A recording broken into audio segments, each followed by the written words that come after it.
Assalamualaikum warahmatullahi wabarakatuh. Alhamdulillahirabbil alamin. Wassalatu wassalamu ala asrofil anbiya wal mursalin wa ala alihi wa ashabihi ajma'in. Amma ba'd. Rabbi shrah li sadri wa yassir li amri wa hlul 'uqdatam min lisani yafqahu qawli.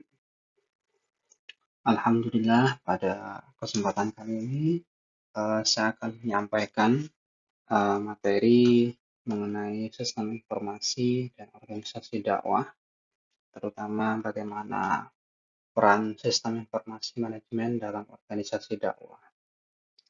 Seharusnya eh, ini kita sampaikan di pertemuan sebelumnya ya, tapi mohon maaf karena ada kendala.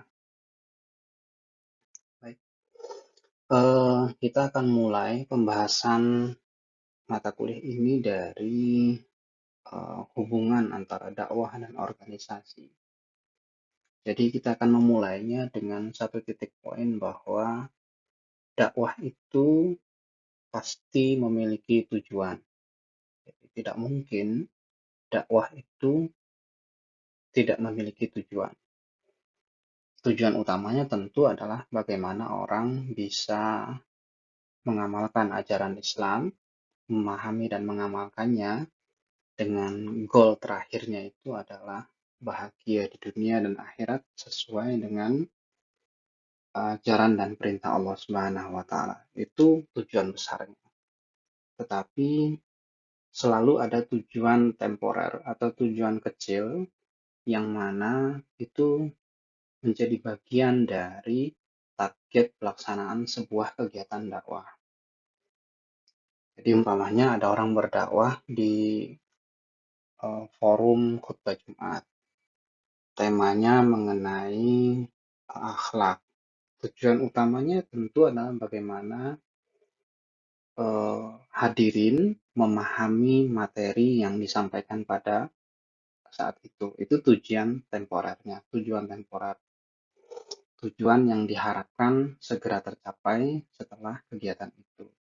Tetapi tentu saja tujuan itu akan terkait dengan tujuan-tujuan yang lain. Karena dakwah itu adalah proses. Jadi apa yang kita lakukan pada hari ini sebagai satu kegiatan dakwah itu sebenarnya dia menjadi bagian dari aktivitas dakwah yang berkelanjutan. Karena dakwah itu ya tidak bisa hanya satu kali kegiatan begitu. Dia adalah proses berkelanjutan. Kenapa? Karena memang tujuan akhirnya itu adalah agar orang dapat mencapai kebahagiaan di dunia dan akhirat. Oleh karena itu, maka perlu proses panjang. Nah, karena dia proses, maka dakwah itu pasti melibatkan berbagai unsur. Dari sisi pelaksana dakwahnya, itu ada banyak orang yang terlibat. Jadi walaupun kita melihat ada seorang dai besar, terkenal, itu sebagai pelaku dakwah, dia pasti melibatkan banyak orang di belakangnya untuk mendukung aktivitasnya itu. Belum lagi umpamanya kalau kita melihat dakwah itu yang dilaksanakan secara berkelompok, terorganisir gitu ya. Itu pasti melibatkan banyak orang. Di sisi yang lain, dakwah itu pasti melibatkan unsur-unsur yang pernah kita bahas di dalam ilmu dakwah. Ada dai, ada mat'u, ada materi, ada metode, ada wasilah atau media, dan lain sebagainya. Ada 6 ya. Nah, oleh karena dia melibatkan berbagai unsur, maka seharusnya itu dakwah itu ya dilaksanakan dengan berorganisasi. Jadi tidak bisa sebenarnya dakwah itu dalam tanda kutip dilaksanakan secara mandiri, person to person. Ya, walaupun pada kenyataannya ada juga orang yang mencoba untuk melakukan itu, tetapi seharusnya memang dakwah itu dilaksanakan bersama-sama. Maka kita pernah mendengar ada istilah al-barakatu ma'al jamaah. Jadi keberkahan itu akan hadir bersama jamaah-jamaah itu ya organisasi. Jadi ketika kita berorganisasi, maka pekerjaan akan lebih mudah dilaksanakan, beban yang akan kita tanggung itu akan lebih ringan karena akan ditanggung bersama. Selain itu, goal atau tujuan organisasi, tujuan kegiatan itu akan lebih mudah dicapai jika itu dilaksanakan secara bersama-sama. Oleh karena itu, maka dakwah dan organisasi itu menjadi bukan satu kesatuan, memiliki hubungan yang erat sekali ya antara bagaimana kita berdakwah dan bagaimana dakwah itu dilaksanakan secara bersama-sama. Nah, terkait dengan organisasi, kita bisa melihat ada beberapa fenomena organisasi dengan dakwah. Ada yang pertama, organisasi yang dibentuk untuk dakwah. Jadi, ini adalah organisasi yang dibangun dengan tujuan untuk melaksanakan kegiatan dakwah. Jadi memang seluruh aktivitasnya itu ya dilaksanakan untuk kegiatan dakwah. Ada bentuk yang kedua, organisasi yang memiliki tujuan dakwah. Ini bisa jadi adalah organisasi yang sebelumnya tidak memiliki aktivitas di dakwah, tidak memiliki tujuan dakwah, tetapi pada saat dia berinteraksi dengan masyarakat, lalu kemudian melihat beberapa fenomena, akhirnya mereka merumuskan dan memiliki tujuan dakwah. Ini bentuk kedua. Ada organisasi yang terbentuk karena dakwah. Jadi organisasi ini biasa adalah organisasi yang dibentuk karena ada kegiatan dakwah. Jadi ada orang datang ke sebuah desa, melaksanakan kegiatan dakwah di situ, lalu kemudian dia membentuk organisasi. Jadi dakwah datang dulu, baru organisasinya muncul. Seperti ada kiai datang ke desa, lalu kemudian berceramah di situ, menstimulasi orang-orang untuk kemudian mendirikan majelis taklim atau mendirikan masjid atau musola. Nah, itu masjid dan musolanya itu ya terbentuk karena ada dakwah ke situ. Atau ada juga organisasi yang menjadi objek dakwah. Jadi ada organisasi yang kemudian menjadi sasaran atau objek kegiatan dakwah. Bisa jadi karena organisasi tersebut terindikasi kurang baik sehingga perlu didakwahi. Atau bentuk yang yang lain, yang terakhir ini organisasi yang membantu dakwah. Jadi dia bukan yang melaksanakan kegiatan dakwah secara langsung, tetapi memiliki keterkaitan atau keterikatan dengan aktivitas dakwah yang umpamanya membantu secara finansial, membantu support SDM ataupun yang lainnya. Nah, ini adalah bentuk-bentuk hubungan antara organisasi dengan aktivitas dakwah, dengan dakwah ya. Bisa jadi ini berkembang karena bisa jadi kita akan melihat ada fenomena bagaimana hubungan antara organisasi dengan kegiatan dakwah. Lalu apa organisasi dakwah? Organisasi dakwah itu secara sederhana adalah organisasi yang memiliki aktivitas dakwah, baik sebagian maupun keseluruhannya. Jadi entah apapun namanya, organisasinya, mau dia memberikan nama atau labelnya itu ada kata dakwahnya atau tidak, tapi sepanjang dia memiliki aktivitas dakwah, baik itu sebagian kecil, sebagian besar, ataupun keseluruhan aktivitasnya itu adalah terkait dengan dakwah, maka dia masuk dalam kategori organisasi dakwah. Sederhananya begitu. Nah, kita akan mulai masuk pada organisasi dan manajemen. Sebelum nanti kita akan bicara tentang bagaimana sistem informasi dan manajemen di kegiatan dakwah. Nah, tadi sudah disinggung bahwa dakwah itu adalah proses dan melibatkan banyak unsur. Lalu kemudian kita bicara mengenai singgungan dakwah dan organisasi. Sekarang, organisasi dan manajemen. Semua organisasi sama dengan dakwah tadi pasti memiliki tujuan.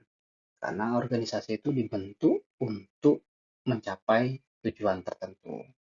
Jadi orang membentuk organisasi itu begitu. Dia bikin organisasi itu karena punya tujuan tertentu. Selain itu, organisasi melibatkan banyak pihak.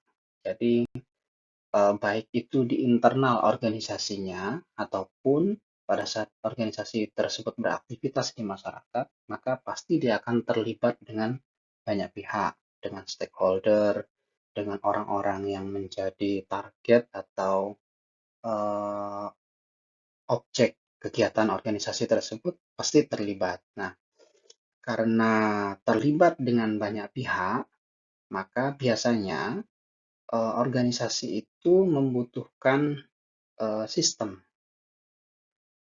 yang kemudian kita sebut sebagai manajemen untuk mengelola aktivitas yang ada di dalam mereka. Maka kemudian kita bisa melihat ada ilmu yang dikembangkan oleh orang-orang sosial yang bernama sebagai ilmu manajemen. Ilmu ini berperan sebagai sistem tata kelola yang digunakan untuk mengatur organisasi. Nah, oleh karena itu, maka kemudian kita tidak bisa memisahkan antara organisasi dan manajemen. Itu dua hal yang sekarang dianggap menjadi satu kesatuan yang menyatu, tidak bisa dipisahkan. Nah, di dalam manajemen sendiri, secara teoretikal, orang menyebut ada 7 unsur, ya, walaupun ini berkembang ya. Pertama, man, orang, kedua money, pendanaan, ada material, materi-materi, bahan-bahan yang digunakan, ada mesin, jadi peralatan, mesin, ada metode yang digunakan untuk beraktivitas, ada market, market itu ya pasar atau objek yang akan menjadi sasaran dari organisasi tersebut. Kemudian ada juga yang disebut sebagai minute. Minute itu waktu yang harus dikelola atau yang disebut sebagai 7M. Ada yang menyebutnya 6 saja, jadi waktu tidak masuk, tetapi ada yang menyebutnya dengan 7M, di mana waktu menjadi bagian yang harus dikelola di dalam pengelolaan manajemen.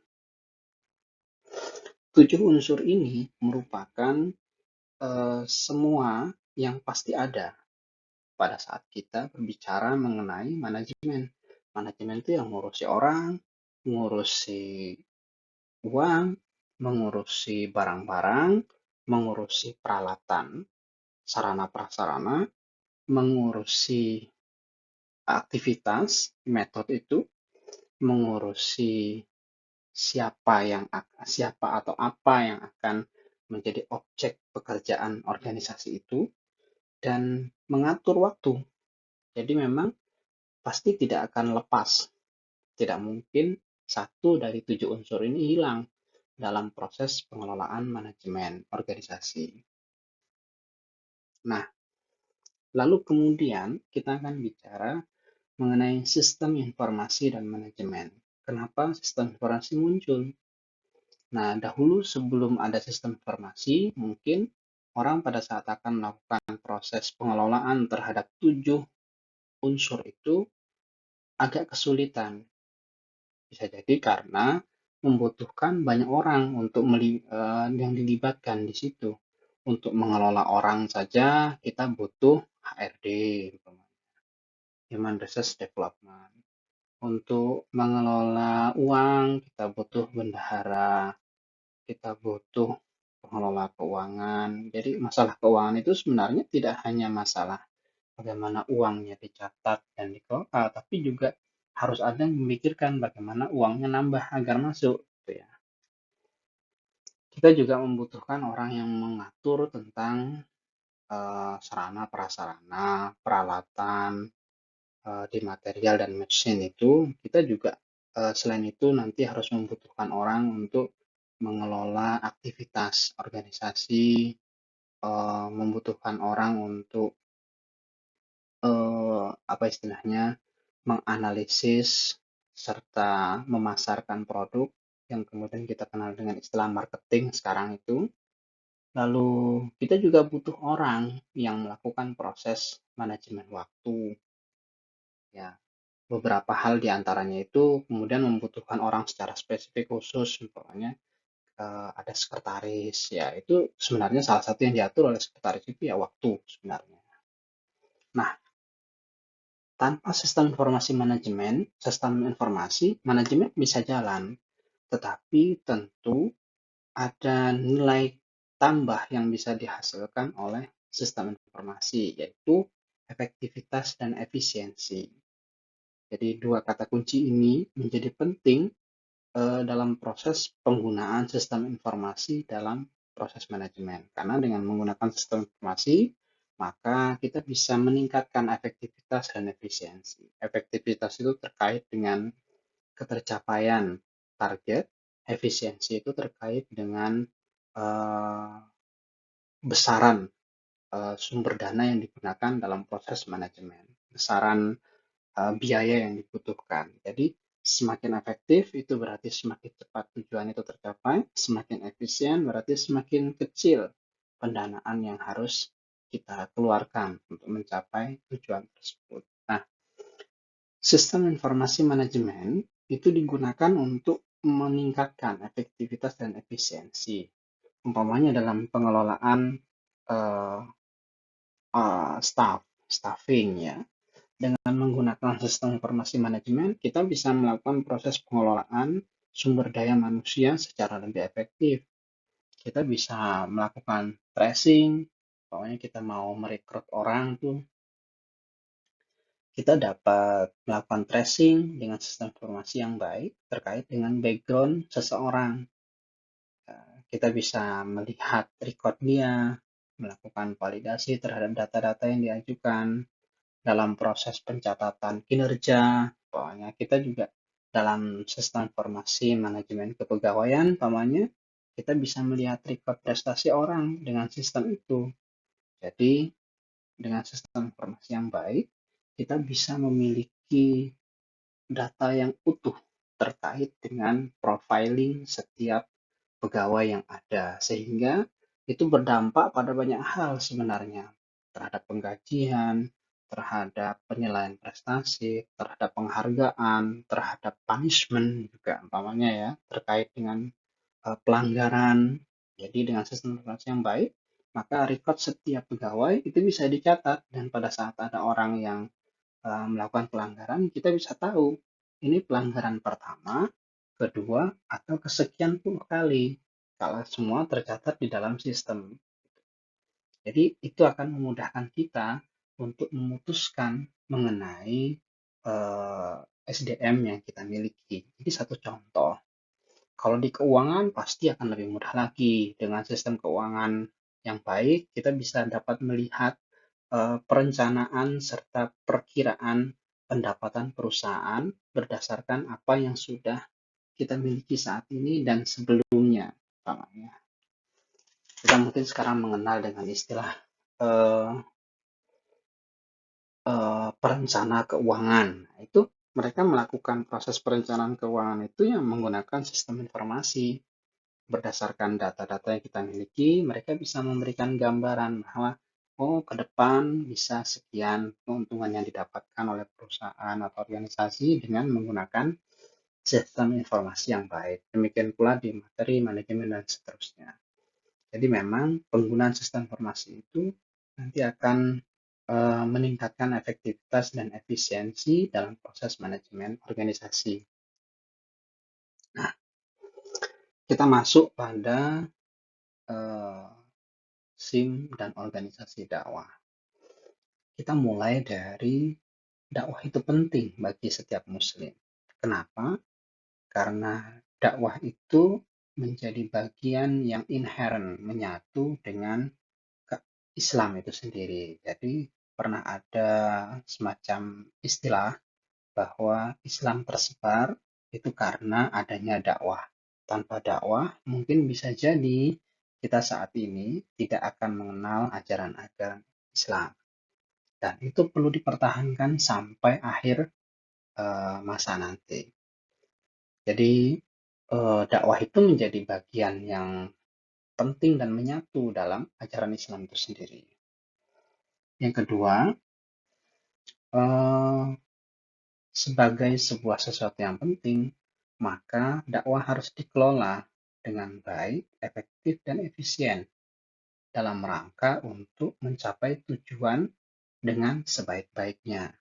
Nah, untuk itu, maka kemudian sebagaimana kita bahas sebelumnya terkait dengan dakwah dan organisasi serta SIM dan organisasi, maka secara teoretikal, maka sistem informasi manajemen dapat mengoptimalisasi pengelolaan organisasi dakwah. Jadi kalau sebelumnya organisasi dakwahnya dikelola dengan manual, pendataan, pengelolaan sumber daya dan seterusnya itu dilaksanakan dengan manual, bisa jadi akan lebih efisien jika menggunakan sistem informasi manajemen. Potensi apa yang bisa dicapai dengan penggunaan SIM? Pertama, akselerasi pengelolaan data. Akselerasi itu percepatan. Jadi kita hidup sekarang di masa di mana data itu datang bertubi-tubi. Data diproduksi oleh hampir semua orang. Dan kalau tidak dikelola dengan baik, maka data itu hanya akan menjadi sesuatu yang lewat tanpa bisa kita manfaatkan dengan baik. Kalau kita bisa manfaatkan dengan baik, data yang kita dapatkan itu akan menjadi bagian dari aset organisasi yang berguna. Selain itu, dengan pengelolaan data yang baik, maka kita bisa melakukan berbagai hal yang eh, bisa meningkatkan kualitas manajemen organisasi. Nah, dengan menggunakan sistem informasi, maka pengelolaan data akan menjadi lebih cepat. Pengelolaan data keuangan, pengelolaan data personalia, pengelolaan data aset, dan seterusnya, itu akan jauh lebih mudah dilaksanakan dengan menggunakan sistem informasi manajemen. Yang kedua, dengan SIM, kita bisa meningkatkan transparansi manajemen. Jadi dengan menggunakan sistem yang baik, maka kita bisa menyatakan bahwa ini adalah organisasi yang terbuka, semua orang bisa memantau, semua orang bisa melihat proses manajemen yang kita miliki melalui sistem informasi yang kita sediakan. Umpamanya dalam proses seleksi, ya, seleksi pegawai baru. Dengan menggunakan sistem informasi yang baik, kita bisa mematok kriteria yang kita butuhkan seperti apa, penilaian yang dilakukan terhadap calonnya seperti apa, lalu hasil penilaiannya seperti apa, semua bisa dibuka sehingga orang bisa tahu kenapa dia diterima, kenapa dia ditolak. Itu salah satu contoh. Nah, dengan transparansi manajemen, maka akan muncul dampak selanjutnya, yaitu peningkatan kualitas dan nilai organisasi. Jadi dengan transparansi manajemen, orang akan menilai, oh kalau di organisasi itu, saya akan memiliki kemungkinan untuk berkarir secara lebih baik. Karena dia menilai organisasinya baik. Dan itu bisa didukung dengan sistem informasi. Jadi dalam pengelolaan zakat, semakin transparansi tata kelola dan manajemen pengelolaannya, itu akan semakin meningkatkan kepercayaan orang untuk kembali berdonasi atau menjadi muzaki di organisasi itu. Nah, semakin baik nilai organisasi, maka akan berdampak pada yang selanjutnya. Perluasan networking. Akan semakin banyak orang yang tertarik untuk bergabung menjadi bagian dari organisasi ini. Maka kemudian kita bisa simpulkan secara singkat bahwa penggunaan sistem informasi dalam organisasi dakwah itu menjadi penting pada masa sekarang, terutama untuk bisa meningkatkan tata kelola mana organisasi serta meningkatkan kualitas dan nilai organisasi dakwah itu sendiri. Oke, itu yang bisa saya sampaikan sebagai quote terakhir bahwa kita sering mendengar kejahatan terorganisir sering dalam tanda petik mengalahkan kebaikan yang tidak dikelola dengan baik. Mudah-mudahan ini bermanfaat dan bisa memicu teman-teman untuk belajar menjadi lebih baik mengenai sistem informasi manajemen dakwah. Demikian, billahi taufiq wal hidayah. Assalamualaikum warahmatullahi wabarakatuh.